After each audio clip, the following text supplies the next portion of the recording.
यांच्या संदर्भात घडलेली जी घटना आहे, आपण राजकारण करतो, पण राजकारण करत असताना कोणाला जीवनातनं उठवायचं अशा प्रकारच्या हेतूनं जर त्या ठिकाणी राजकारण होत असेल तर ते राजकारण योग्य नाही आहे।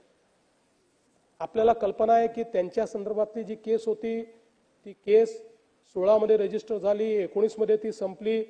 खरं म्हणजे ते तेव्हा सत्ता पक्षातही नव्हते, ते आमच्या सोबत नव्हते, पण ती हरकत नाहीये कुठेही असलं तरी। आणि त्याच्यानंतर अचानक हे उकरून काढायचं अशा प्रकारचा जो विषय झाला, आणि म्हणून मी त्यांच्या हिमतीची दाद देतो।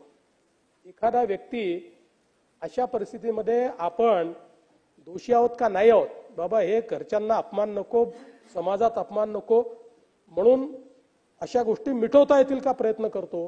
पण त्यांना लाचेची मागणी झाल्यानंतर की आम्हाला हे प्रकरण मिटवायचं, त्यांनी हा निर्णय घेतला की मी या प्रकरणात दोषी नाही, मला कोर्टाने त्यात सोडलेलं आहे। त्यामुळे त्यांनी पोलीस स्टेशनला जाऊन तक्रार केली। तक्रार केल्यानंतर ट्रॅप लावला। ट्रॅप लावून सगळं कन्व्हर्सेशन हे त्या ठिकाणी टेप झालं, सगळी मागणी टेप झाली। अनेक कन्व्हर्सेशन्स आहेत जे सगळे त्या ठिकाणी पूर्णपणे टेप केलेले आहेत। आणि हे टेप झाल्यानंतर मग ज्यावेळेस पोलीस विभागाची खात्री पडली की मागणी योग्य, म्हणजे मागणी केलेली आहे, तक्रार योग्य आहे, त्यावेळी पोलिसांनी सापळा रचला आणि प्रत्यक्ष त्या ठिकाणी हँडओव्हर करताना कॅश त्या आरोपीला पकडण्यात आलेला आहे। त्यामुळे हा ब्लॅकमेलिंगचाच प्रकार होता। अशा प्रकारचं ब्लॅकमेलिंग नेत्यांच्या विरुद्ध कोणी करेल आणि आपणही त्याला हवा देण्याचा प्रयत्न करू, शेवटी त्यांच्याही घरी 22 वर्षाची मुलगी आहे, त्या मुलीवर त्याचा काय परिणाम होत असेल याचाही विचार आपल्याला केला पाहिजे। आणि म्हणून मला याच्या पलीकडे जरा अधिक जयंतराव गंभीर प्रकरण मांडायचं आहे। म्हणजे याच्यामध्ये तर 3 तक्रारी झाल्या आणि या तक्रारींमध्ये असं लक्षात आलं की एक नेक्सस होतं।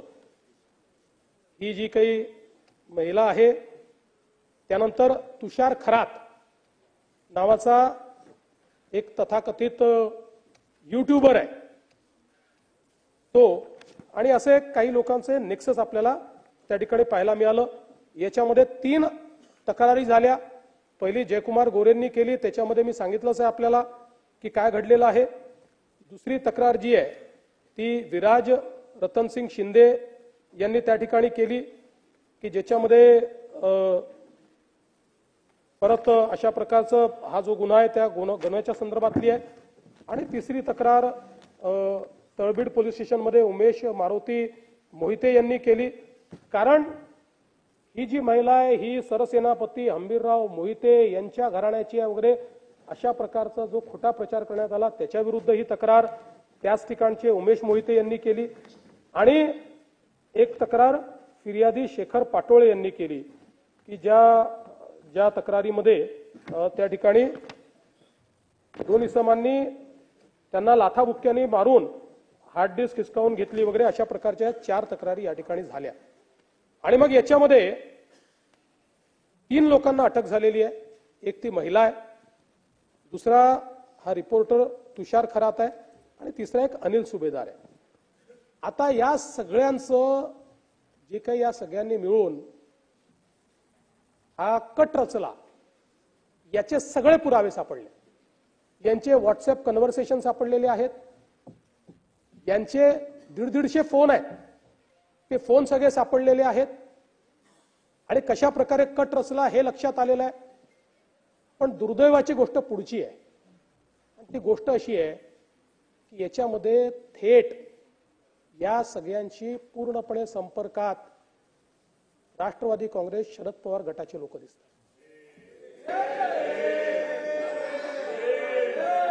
पुराव्यानिशी सांगतो, पुराव्यानिशी या ठिकाणी प्रभाकरराव देशमुख थेट याच्यामध्ये 100 वेळा या 3 आरोपींशी बोललेले आहेत आणि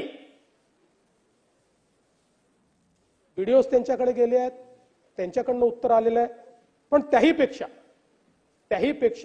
मला जसं वाईट वाटतं, ही काय त्यांच्यावर आरोप करत नाहीये, पण त्यांनी आत्मचिंतन केलं पाहिजे। ते म्हणजे आदरणीय सुप्रियाताई सुळे आणि या सभागृहाचे सदस्य श्री रोहित पवार